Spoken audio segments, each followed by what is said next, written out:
శరత్ గారు మీరు మాట్లాడుతా అన్నారు.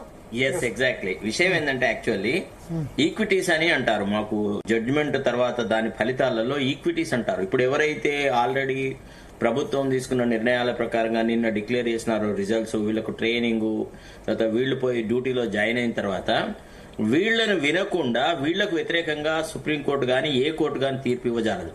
సో ఇంతమందిని మళ్ళా ఇంప్లీడ్ చేసేసి వీళ్ళందరికి నోటీస్ పెట్టి వీళ్ళ ద్వారా అడ్వకేట్లు వచ్చి ఇదంతా ఏంది అని అంటే ఒక వ్యక్తి చేసిన వ్యవహారాన్ని 10 మందిలో పెడితే 10 మందిలో పాము జావదంటారు కదా, ఆ రకంగా ఇది తయారైతుంది అనమాట. రెండోది, ఒక అంశంలో నేను చాలా మనస్ఫూర్తిగా ఏకీభవిస్తున్నా. అదేమంటే ఇప్పుడు సబ్ డివిజనల్ ఆఫీసర్స్ క్యాడర్ లో చేరేటువంటి వ్యక్తులకు క్వాసీ జ్యుడిషియల్ ఫంక్షన్స్ ఉంటాయి. కొన్ని సందర్భాలలో పౌరుల హక్కుల మీద కొన్ని నిర్ణయాలు తీసుకున్నటువంటి అధికారం ఉంటుంది. సిపిసి గాని సిఆర్పిసి గాని వీళ్ళు క్షుణ్ణంగా చదివి న్యాయ నిర్ణేతలుగా కూడా కొన్ని దశలలో వీళ్ళకి పనిచేసేటువంటి అవకాశం ఉంటుంది.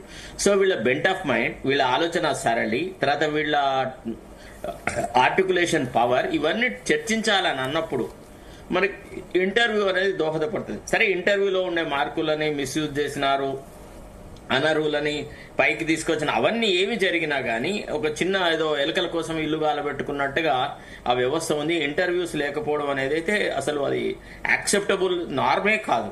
First point.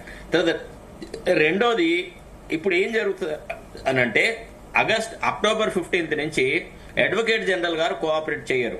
ఎందుకు అంటే గతంలో జిఓఎంఎస్ నెంబర్ 46 కు సంబంధించిన వివాదం వచ్చినప్పుడు అడ్వకేట్ జనరల్ కి ఈ కేసును అప్పగిస్తే ఆయన ఒక్కనాడు వచ్చి ఆర్గ్యుమెంట్ చేయలేదు భరత్. బికాజ్ వీళ్ళకి అపియరెన్స్ ఫీస్ అంటారు. అంటే కోర్టుకు వచ్చి వాయిదా తీసుకున్నా గానీ పర్ అపియరెన్స్ 10,000 రూపీస్ వస్తాయి. First point.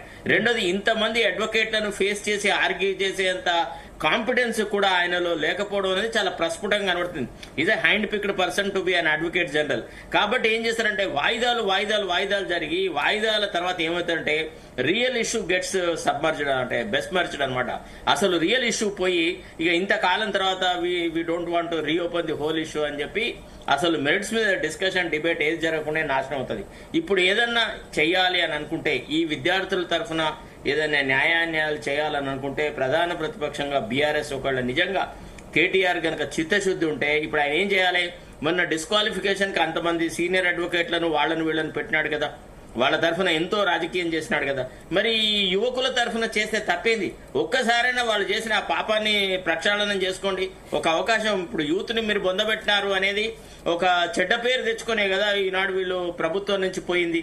ఇప్పుడన్నా యూత్ తరఫున నిలబడి ఈ విషయాల మీద మేము ఒక మంచి అడ్వకేట్ ఒక 2 అడ్వకేట్లను పెడతాము, మేము దీని కథ ఏందో తెలుస్తామంటే సుప్రీంకోర్టులో వేస్తే సుప్రీంకోర్టు డెఫినెట్లీ ఇంటర్ఫియర్. వాళ్ళు అడుగుతారు, నువ్వు అక్టోబర్ 15కే వినదలుచుకున్నప్పుడు why add this confusion? No sorry, let there be status quo, let the high court declare its final judgement, then only they can go head అనేటువంటి మాట మాట్లాడతారు.